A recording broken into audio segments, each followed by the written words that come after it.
From World of Concrete 2017, everybody, I'd like you to meet Leslie Shiner, who has the Shiner Group. And this lady is basically talking about backroom computations and how contractors can save themselves a lot of money. How do we do that? And welcome. Well, thank you. So I'm here because I'm talking today about labor controls and understanding labor costs. So labor is the biggest risk in any construction job. Typically, if a job goes over budget, it's not because of materials, it's because of labor. And understanding how much it costs to take an employee and put them out in the field. There has to be a bottom line there. Right. So the goal is to make more money by understanding those costs and doing two things. One is managing those costs, and the other is managing productivity. So if you think about the costs, it's not just the gross wage, but you've got payroll taxes, absolutely, lost tools, cell phones, workers' comp, liability insurance, health insurance. Intangibles. All the intangibles. So that makes a big bucket. And then a lot of times people think about that bucket, divide by the number of hours worked or paid. Right. But I'm saying divide that by the number of productive hours, those that were worked on the job. And hours paid aren't necessarily all productive. No. Do you have safety meetings and production Sure. meetings? Do employees come here to get trained at the World of Concrete? Right. There's all sorts of hours that you pay for that's not billable to the client.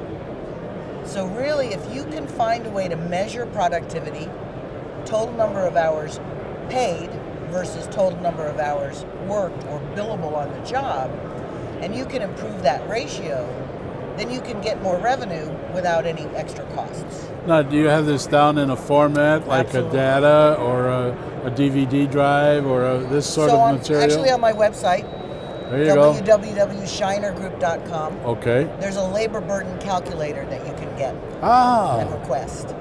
But what you want to do is look at all of those costs, and standard for the industry in productivity is around 65 to 75%. okay. Some companies are down at 50%. If you can improve that, you can improve your bottom line.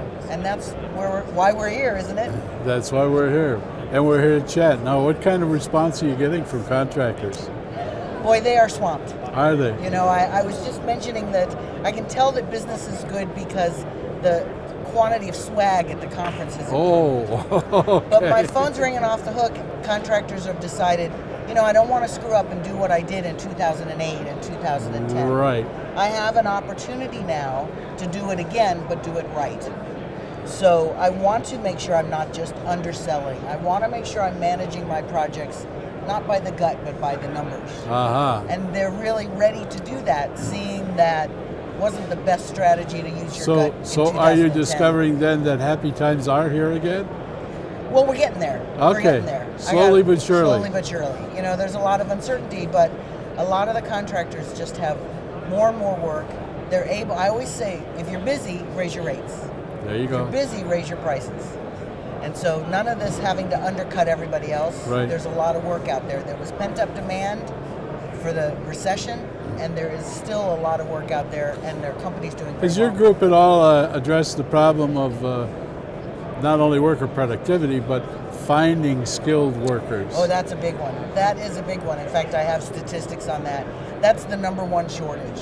Absolutely. Absolutely. And I'm actually doing a conference in Amsterdam in a couple weeks, and we were talking about in the Middle East, they've decided it's better to hire untrained people and train them their way than to try and spend all this energy to try and find trained people. So they're having the same problem. It's Absolutely. not just a domestic It's not just situation. domestic situation. And so it's important to figure out where can you find people that are potentially good. Yeah. Because when you find people that are really good, you're probably just stealing them from somebody else. Yeah. And they may not know your way. So yes, it's a big issue. It's really hard if you've got all the work and you have nobody to do the work. Right. But if you're willing to invest in your own employees and invest in their training Right. and hire from a much lower level and train as opposed to try and find somebody who already knows what they're doing. You bring an interesting message to the mix. You really do. Thank you. And it's a pleasure to meet you, and I'm happy that you came by to share your message. Leslie Shiner with the Shiner Group, and if you're watching this, certainly contact the shinergroup.com. Shinergroup.com. Shinergroup.com. Leslie Shiner here on World of Concrete 2017.